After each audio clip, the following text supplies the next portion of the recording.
Hi, this is Catherine with MycoEarth. This is part one of my conversation with Sandra Bonhomme-Gilliam, PhD in nutrition and certified French pastry chef. We will be discussing the intelligence, nutrition, and healing powers of mushrooms. Let's get started. Hi, I'm Sandra, PhD in nutrition and French pastry chef. And today I am so excited to share this conversation with Catherine Kay. She's the founder of MycoEarth and a true pioneer in showing how fungi can nourish our bodies and heal our soil. This is part one of our deep dive into the intelligence, nourishment, and healing power of mushrooms. Today, I am honored to introduce someone who brings both deep wisdom and practical experience to the world of fungi. Catherine Kay is the founder of MycoEarth, a groundbreaking company that bridges gourmet mushrooms cultivation with regenerative agriculture. With a background in nutrition, horticulture, and sustainable farming, Catherine makes complex biological systems easy to understand and even easier to apply in our daily lives. What she's about to share about mushrooms, their cycles, their nutritional power, and how to cook them will shift the way you see food, health, and the soil beneath your feet. I am so happy for you to learn from her. Catherine, welcome. Thank you so much, Sandra. I'm excited to be here with you. Very excited. Thank you for allowing me to share with your audience today about the fungal pharmacy. This is a fun presentation. We're going to talk about how to cook mushrooms, what happens in our body when we eat them, and how to use them in medicine as well. At first, we're going to define the kingdom of fungi, because within that entire kingdom is the lowly mushroom that we're going to be talking about today. Otherwise, the kingdom of fungi is one of the living kingdoms on the planet. They produce spores instead of seeds. And it also includes molds like you see on this strawberry. And it includes yeast like you see in the bread. But it also, again, is a mold when the bread goes bad, right? When it begins to decompose. And then the last picture is of a wonderful meal that I had years ago with mushrooms. So in general, the kingdom of fungi is any group of spore-producing organisms. So they don't have seeds, they have spores instead. And here at MycoEarth, we work with the spores with a microscope because primarily they are microscopic. Mushrooms and fungi feed on organic matter. So when they're in the forest, for example, they will help break down trees and leaves and any other once living organic matter to be able to put the nutrients back into the soil. So I think that's a very important thing that fungi does. Yes, I have a question for you, Catherine. Yes. So the mold you see on the bread, is that the mold from the air? Yes, it's coming from the air. It's coming from the air. And what's interesting about that particular mold is that it's called penicillium, which is the same molecule that then was taken into a laboratory to make the antibiotic penicillin. Many of the pharmaceuticals that we have in this country they're based on fungi and the molecule thereof.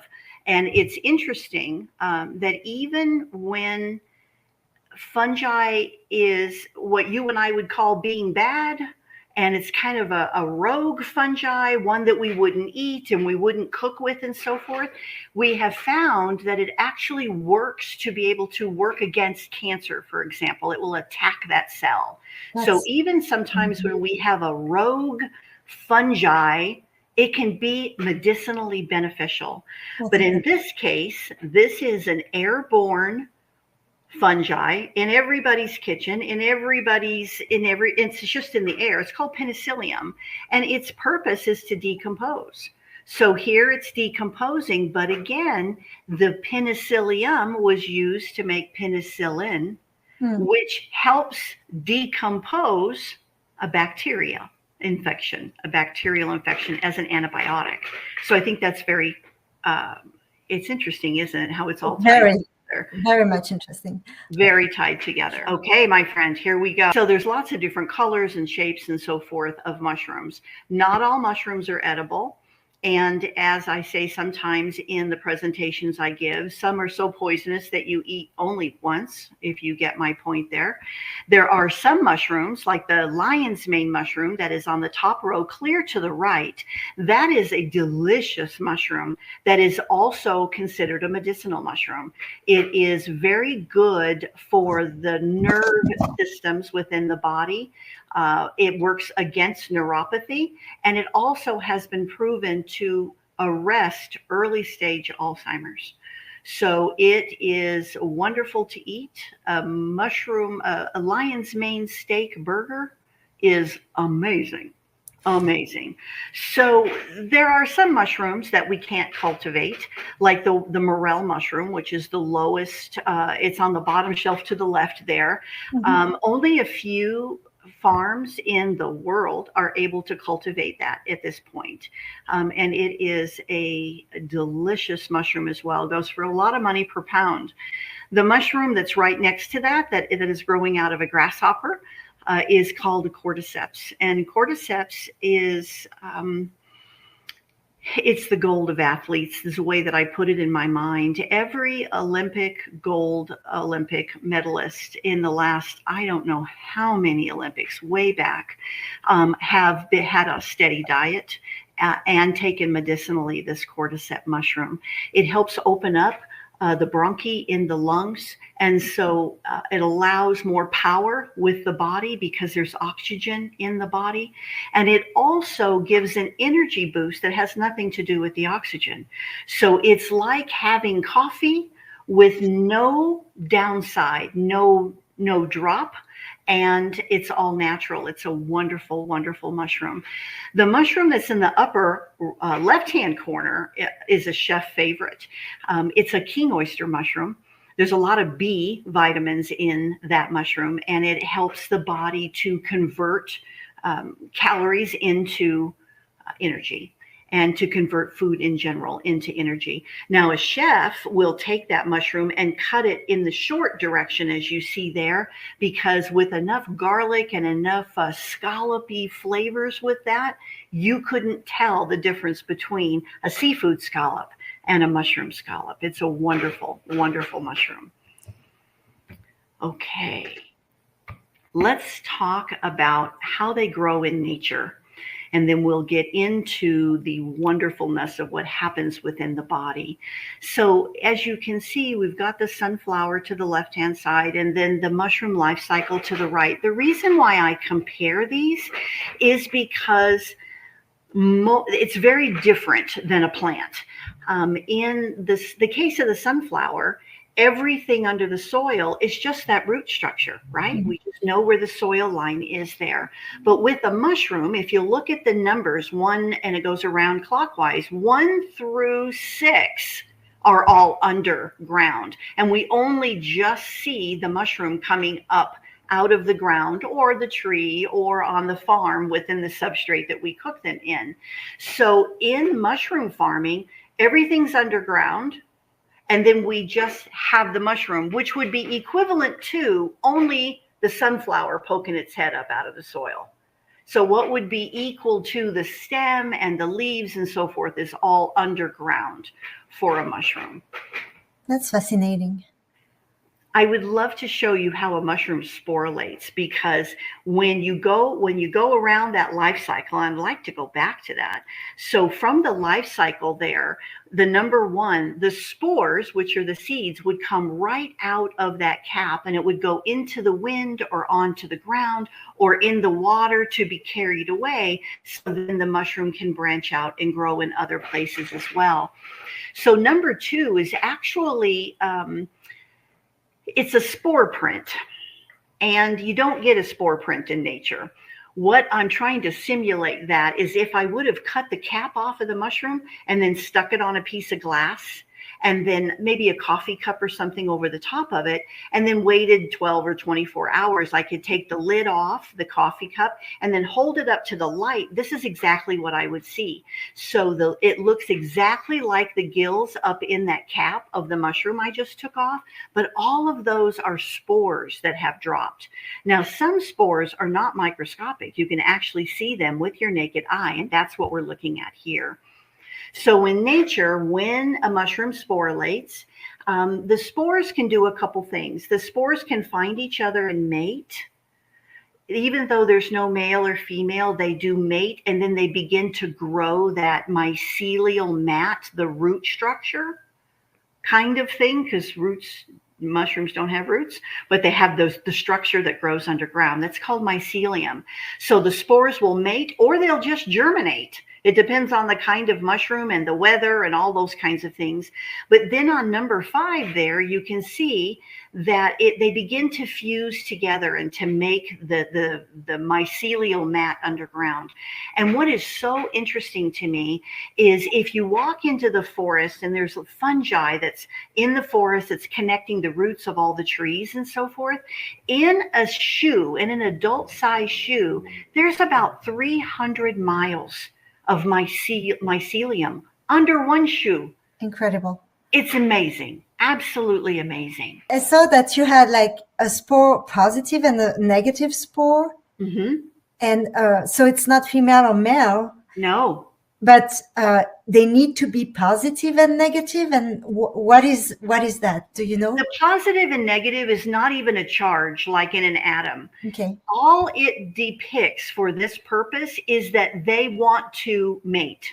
They want to get together. That's all. But what's interesting is some of them don't need a mate.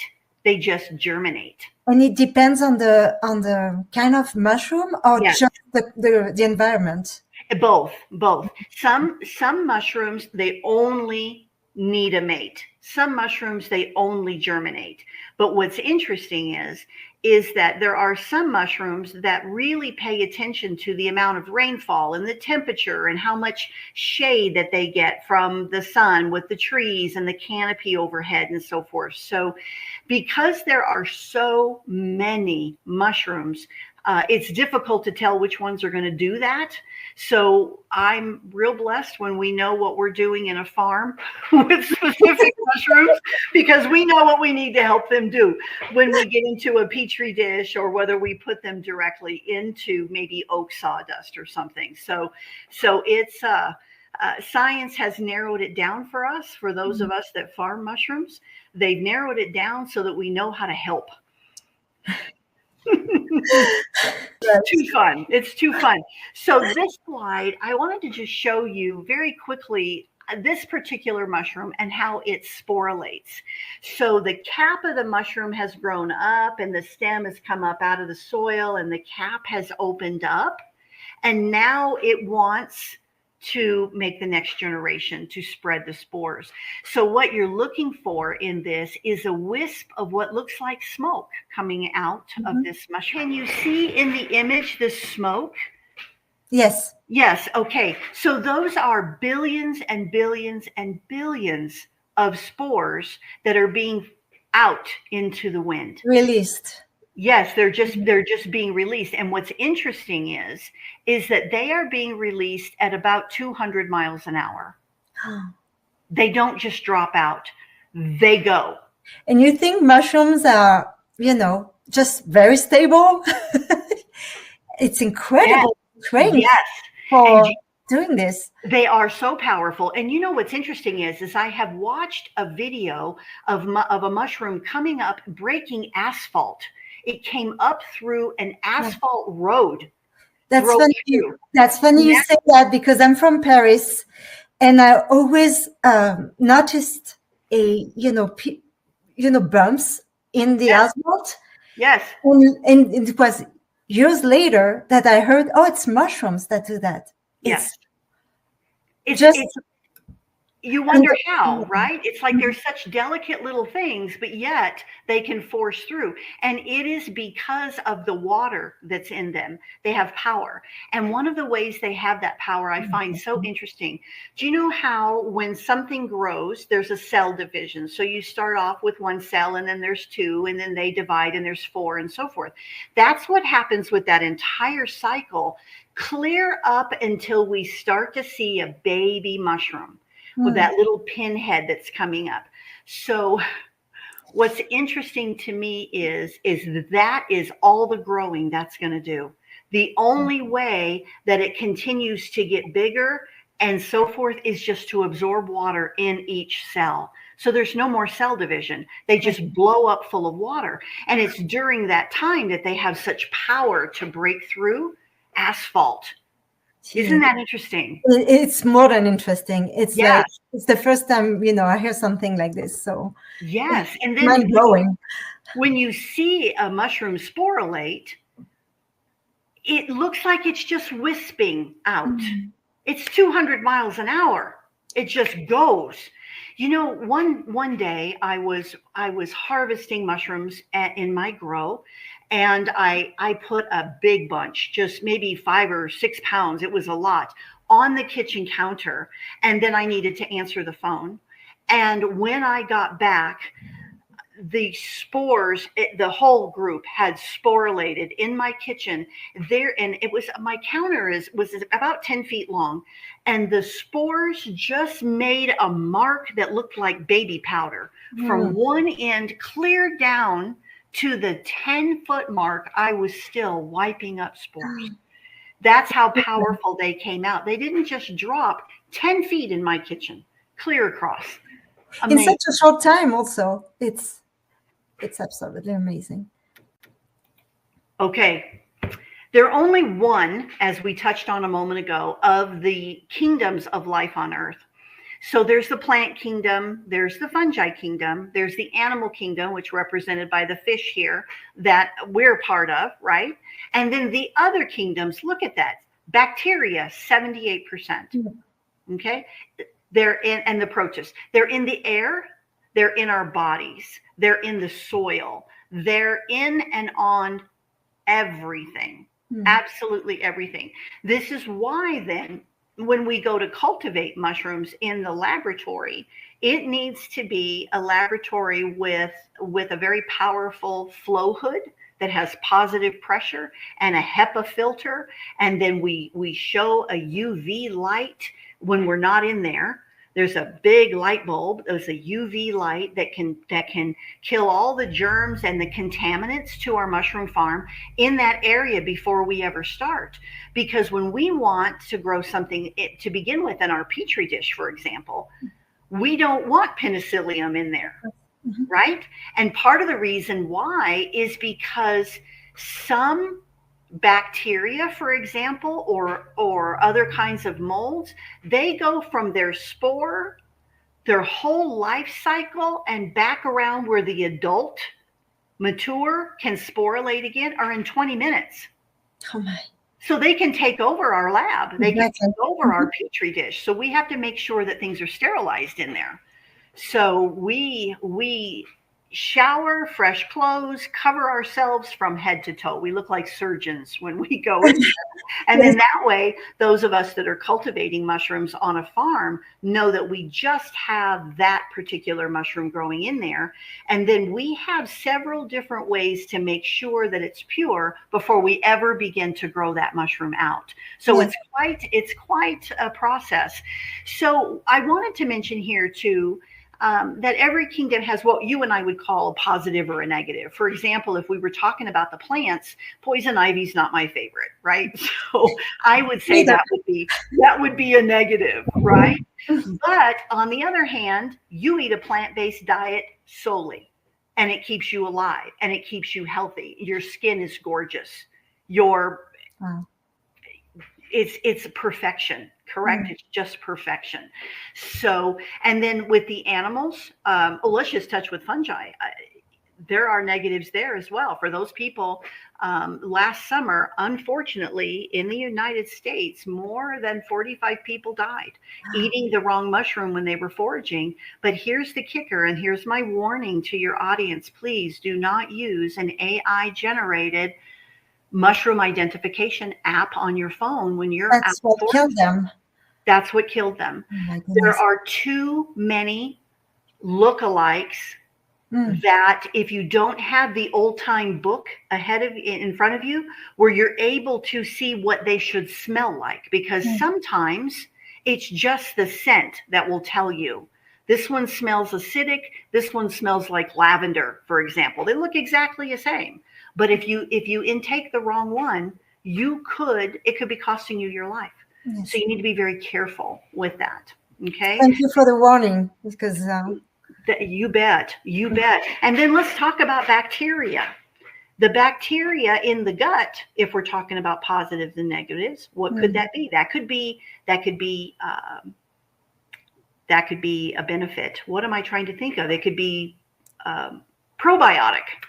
My goodness, I'm so busy in my own world trying to keep bacteria out of my lab, I couldn't even remember the word probiotic. But in the gut, then the probiotics are beautiful, right? But yes. if the bacteria in the gut is a foodborne illness, not good. So there's an up and a down with every one of them, right? I want to just make that clear.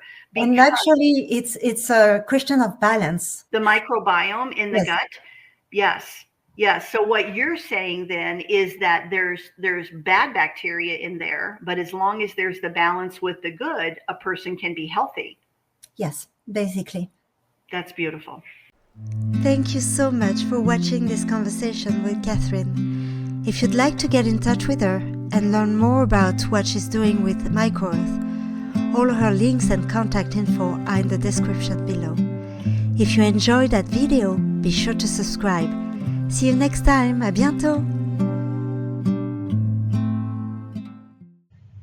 That wraps up part 1. Mushrooms are interesting, aren't they? Next, in part 2, we dive into the incredible nutrition that mushrooms have to offer. Whether you're a home cook or a chef, you'll want to hear this.